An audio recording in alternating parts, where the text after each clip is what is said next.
بسم اللہ الرحمن الرحیم۔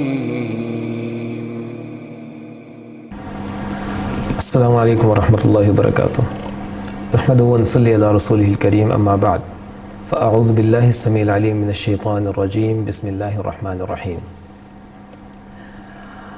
دعا کے حوالے سے ہم نے سابقہ مجلسوں میں سے ایک میں یہ گفتگو کی تھی کہ ہمیں دعا کرنے سے پہلے اس کے آداب کو سیکھنا چاہیے، اور ہم نے دعا کے آداب وہ بھی آپ کے سامنے رکھ دیے تھے۔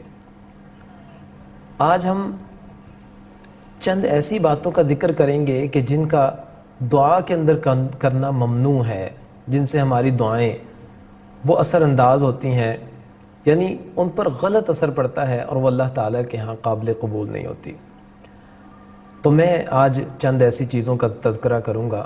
5 چیزیں وہ میرے سامنے موجود ہیں کہ جن کا دعا میں کرنا یہ ممنوع ہے، منع قرار دیا گیا ہے، لیکن ہم میں سے اکثر لوگ ان باتوں کو کرتے ہیں۔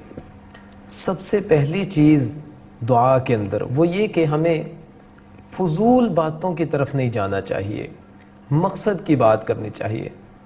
عبداللہ ابن مغفل رضی اللہ تعالیٰ عنہ مسجد میں موجود تھے، تو ایک شخص اللہ تعالیٰ سے دعا کر رہا تھا، اے اللہ مجھے جنت میں دائیں جانب تھوڑا سا ہٹ کے پیچھے کو سفید رنگ کا محل دے دے۔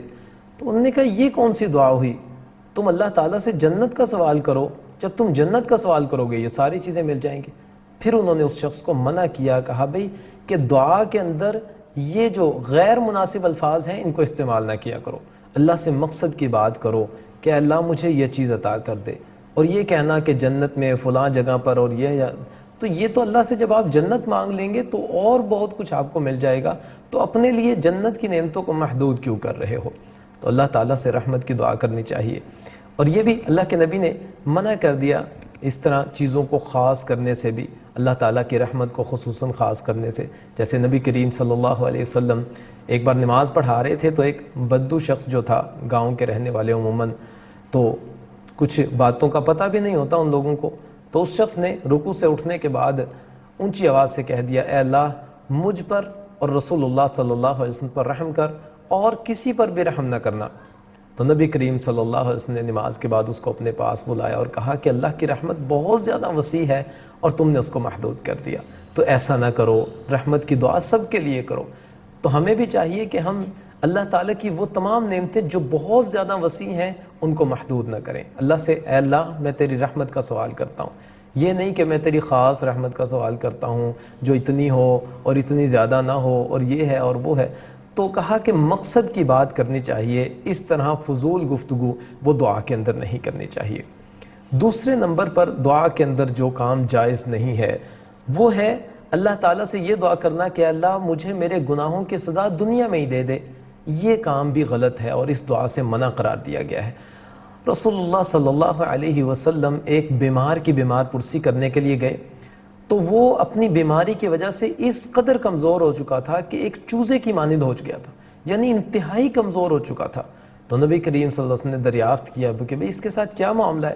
کہا یہ اللہ سے دعا کیا کرتا تھا، اللہ میرے گناہوں کی سزا مجھے دنیا میں ہی دے دے۔ تو اللہ کے نبی نے منع کر دیا، کہا بھئی اللہ سے یہ دعا کرو کہ اللہ میرے گناہوں کو معاف کر دے۔ یہ کیا بات ہوئی کہ میرے گناہوں کی سزا مجھے دنیا میں ہی دے دے؟ تو اس دعا کے کرنے سے بھی اللہ کے نبی نے منع کر دیا کہ کوئی شخص یہ کہے کہ اللہ میرے گناہوں کی سزا مجھے دنیا میں ہی دے دے۔ تیسرے نمبر پر اپنے لیے، اپنی اولاد کے لیے، اپنے خادموں کے لیے اور اپنے مال کے لیے بد دعا کرنا، اس سے اللہ کے نبی نے منع کر دیا۔ جیسے ہم عموماً اپنی اولاد کو دعا دیتے ہیں، بچے کو شرارت کرتے ہیں تو فوراً اس کو گھر میں مائیں یا والد وہ بد دعا دے دیتے ہیں کہ بچہ پھر جو ہے وہ اگر شقاوت کی طرف جاتا ہے پھر گلے شکوے نہیں ختم ہوتے۔ تو آپ اگر اپنے بچے کو بد دعا دے رہے ہیں تو بعد میں آپ شکوہ نہ کریں، وہ آپ کی بد دعا کا نتیجہ ہے۔ جیسے عبداللہ ابن مبارک رحمہ اللہ کے پاس ایک شخص آیا اور آ کر کہنے لگا کہ میرا بیٹا میرا فرما بردار نہیں ہے، بات نہیں مانتا۔ تو انہوں نے کہا کیا کبھی تم نے اپنے بیٹے کو بد دعا دی ہے؟ تو کہتا اس کے پیدا ہونے کے بعد تو نہیں، اس کے پیدا ہونے سے پہلے دی تھی، جب میری بیوی نے میری خدمت میں کوتاہی کی تھی تو میں نے اپنے بیٹے کو بد دعا دے کے کہا تھا کہ تیری وجہ سے یہ میری خدمت میں کوتاہی کر رہی ہے۔ تو عبداللہ ابن مبارک رحمہ اللہ نے کہا اب میرے پاس کیا لینے آئے ہو، تم نے خود اپنے بچے کو بد دعا دی تھی اور یہ اسی کا نتیجہ ہے کہ وہ تمہارا آج فرما بردار نہیں ہے۔ تو نبی کریم صلی اللہ علیہ وسلم نے منع کر دیا کہ اپنی اولاد اپنے لیے، اپنے گھر والوں کے لیے اور اپنے مال کے لیے بد دعا کرنا یہ کسی بھی شخص کے لیے درست نہیں ہے۔ چوتھے نمبر پر کچھ لوگ بد دعا کرتے ہیں اپنے لیے کہ اللہ یہ جو مصائب ہیں مجھے ان سے نجات دے دے اور مجھے موت دے دے، حالانکہ رسول اللہ صلی اللہ علیہ وسلم نے یہ کہا کہ تم میں سے کوئی بھی شخص موت کی تمنا نہ کرے۔ تو یہ دعا کرنا مصائب سے تنگ آ کر اے اللہ مجھے موت دے دے، یا گھروں میں کبھی کوئی جھگڑا ہو تو کہتے ہیں میں مر ہی جاؤں تو اچھا ہے، تو یہ کہنا درست نہیں ہے۔ رسول اللہ صلی اللہ علیہ وسلم فرماتے ہیں تم میں سے کوئی بھی شخص موت کی تمنا نہ کرے، ہاں اگر کوئی اتنا تنگ آ چکا ہے کہ وہ واقعی موت کی تمنا کرنا چاہتا ہے تو وہ یہ کہے کہ اے اللہ اگر میرے حق میں زندہ رہنا بہتر ہے تو مجھے زندہ رکھ، اگر میرے حق میں زندہ رہنا بہتر نہیں ہے تو مجھے اپنے پاس بلا لے۔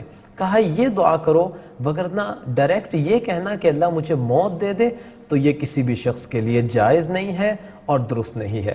پانچویں نمبر پر دعا میں ہمیں جلدی نہیں کرنی چاہیے، اطمینان رکھنا چاہیے۔